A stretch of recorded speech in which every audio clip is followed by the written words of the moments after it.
María Corina Machado revela los próximos pasos para intentar que Maduro deje el poder en Venezuela. Vamos a escuchar todos los detalles de lo que dijo y luego comentamos. Desde hace 10 meses, Andrés, inmediatamente después de la enorme victoria electoral que tuvimos el 28 de julio, como sabes, Maduro ordenó una escalada brutal, represiva, de más de 2.000 personas que fueron presos, incluyendo niños, mujeres acusados de terrorismo. En mi caso también me acusaron de terrorismo, el propio Maduro, y yo he tenido que, como cientos de otros activistas en Venezuela, estar en la clandestinidad, como tú dices, resguardados. Y estoy en una situación de aislamiento total por razones de seguridad. No puedo salir a ninguna parte ni ver a ninguna persona tampoco. Ni ver a ninguna persona. A nadie, absolutamente nadie. Ellos saben que estoy en Venezuela y los venezolanos también lo saben. Hablemos de la situación política y económica en Venezuela. Después de las elecciones legislativas, tú dijiste que fueron una gran victoria opositora porque ustedes habían llamado a no votar y según estimados de la oposición, solo votó el 12% de los votantes registrados, aunque las autoridades electorales dicen que votaron más del 42%. ¿Pero qué respondes a quienes dicen que la oposición está debilitada porque el gobierno logró dividirla en estas elecciones, lo que no había pasado en las elecciones presidenciales del año pasado? Bueno, es que yo creo que lo que se demostró en este fraude, que no es ninguna elección, una enorme farsa, es que más del 85% del país está unido. Que hayan algunas personas que hayan sucumbido a las presiones del régimen, eso natural, ha pasado siempre a lo largo de la historia frente a regímenes totalitarios que utilizan todo tipo de extorsión para buscar quebrar a la gente. El régimen lo que quería, recordemos que no ha entregado una sola cifra del 28 de julio y que no hay información alguna sobre los procesos electorales, ninguna auditoría, ningún tipo de garantía. Era llevar adelante una farsa para tratar de enterrar la enorme victoria del 28 de julio y dar una sensación de normalidad en el país. Amenazaron y obligaron a gente a inscribirse como candidatos, o sea, solamente el régimen decidía quiénes entraban, quiénes no, quiénes votaban, quiénes no, y todos los venezolanos sabemos que esto, como en efecto pasó, iba a ser una asignación, es decir, el régimen dice quiénes quedan en qué posiciones. Y lo que se convirtió fue en un ejercicio de desobediencia masiva.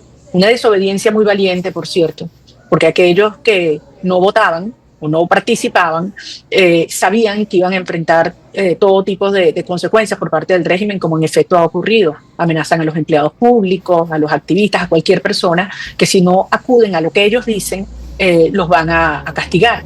Así que fue una demostración de enorme coraje y conciencia cívica, un acto de rebeldía ciudadana.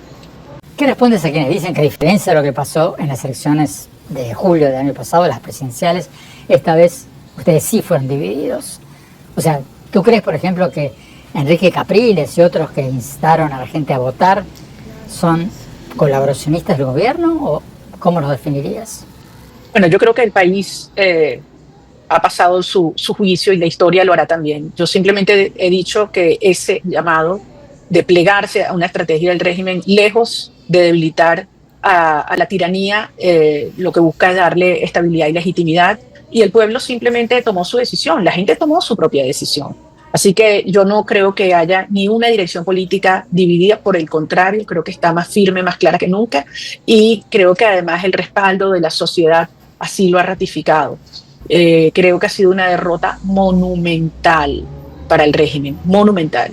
Y quienes se plegaron a ella deberían pues reflexionar sobre una enorme lección que ha dado la sociedad venezolana.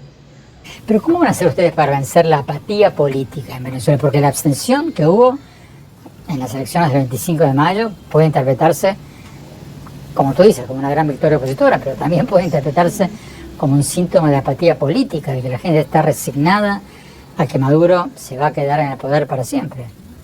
Todo lo contrario, todo lo contrario. Yo entiendo que el régimen quiera venderlo así, pero eso es absolutamente falso. Todo lo contrario. En primer lugar, no son elecciones. Y es muy importante que la comunidad internacional tenga esto claro. No son elecciones, solamente podían inscribirse partidos y candidatos que el régimen dijera.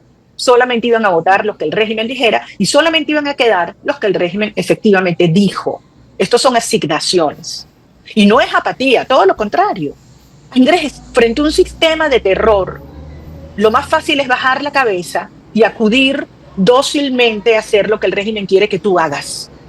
Cuando un ciudadano se para firme y dice no frente a la tiranía, no me voy a callar, no voy a bajar la cabeza, no voy a hacer lo que tú quieres que yo haga, está tomando la decisión más difícil, la más riesgosa, la más consciente y la correcta a los efectos de nuestro proceso de seguir debilitando el régimen. Lo que hemos demostrado es que aquí hay una sociedad unida, con un liderazgo legítimo unido, que hayan algunas voces que no hayan entendido esto o que hayan optado por acomodarse a los planteamientos del régimen, eso es otro tema. Son una ínfima minoría. Y eso lo vimos en las calles de toda Venezuela. Que nadie lo tenga duda. Esto ha sido una derrota monumental para el régimen. Que lo único que le queda, lo único, es su estructura represiva del terror. Cuando se saben totalmente abandonados y perdidos, aislados y con fracturas en su interior, lo único que les queda es violencia, represión. Están metiéndonos gente presa, desapareciendo compañeros todos los días. ¿Por qué? Porque les tienen terror a la voz de la gente. Hay quienes dicen que la actual crisis económica en Venezuela es tan grave como la del 2019, cuando se dio el éxodo masivo de millones de venezolanos. Estamos ahora ante la posibilidad de una nueva ola migratoria, ¿no? Que se vayan millones más de jóvenes. Lamentablemente ya se nos han ido muchos jóvenes. Y de hecho, yo te diría que la gran fuerza que nos unió durante estos 2 años extraordinarios que creamos este movimiento social y cultural de cara a las primarias y el triunfo de las elecciones, fue alrededor de ese anhelo, que nuestros hijos regresen a casa. Ahora, la situación económica es imposible que no se ponga peor cada día, porque estamos frente a un régimen socialista y criminal, corrupto hasta las médulas. Venezuela en los últimos 6 meses, desde julio del año pasado, ya estamos viendo unos índices de inflación de 3 dígitos, mucho antes de que se anunciara la situación con las sanciones. Entonces, Maduro y el régimen siempre le buscan echar la culpa a otro, pero si hay algún caso donde es evidentemente y estrictamente culpa de ellos, es este. El sueldo mínimo en Venezuela no lo aumentan desde hace 4 años. Es $1.50 al mes. Nuestros niños están yendo a la escuela 2 días a la semana, desde hace más de 1 año, Andrés. ¿A quién le van a echar la culpa de esto? Las escuelas se están cayendo, los hospitales se están cayendo. Siempre quieren responsabilizar a otros. Y es porque esta gente saqueó a Venezuela, la saqueó. Entonces sí, aquí hay una situación económica insostenible, irreversible. Y esto es otro de los elementos que genera mucha presión sobre esos pocos que aún sostienen al régimen de Maduro, porque entienden que Venezuela no es normalizable, no es estabilizable ni financieramente, ni económicamente, ni socialmente, ni militarmente.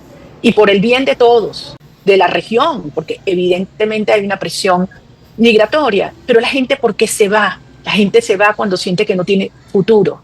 El día que salga Maduro, tú vas a ver, a pesar de las dificultades económicas e institucionales que estamos enfrentando, la cantidad de venezolanos que van a regresar voluntariamente a remangarse y a darlo todo por reconstruir su país. Es un tema de expectativas, es un tema de libertad.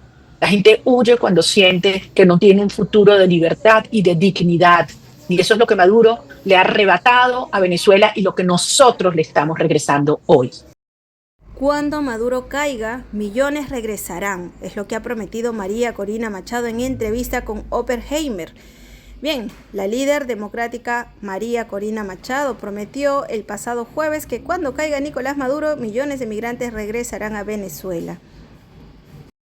De acuerdo con su criterio, realmente ese proceso, habla por el tema de las elecciones, se convirtió en un ejercicio de desobediencia masiva, una desobediencia muy valiente, por cierto.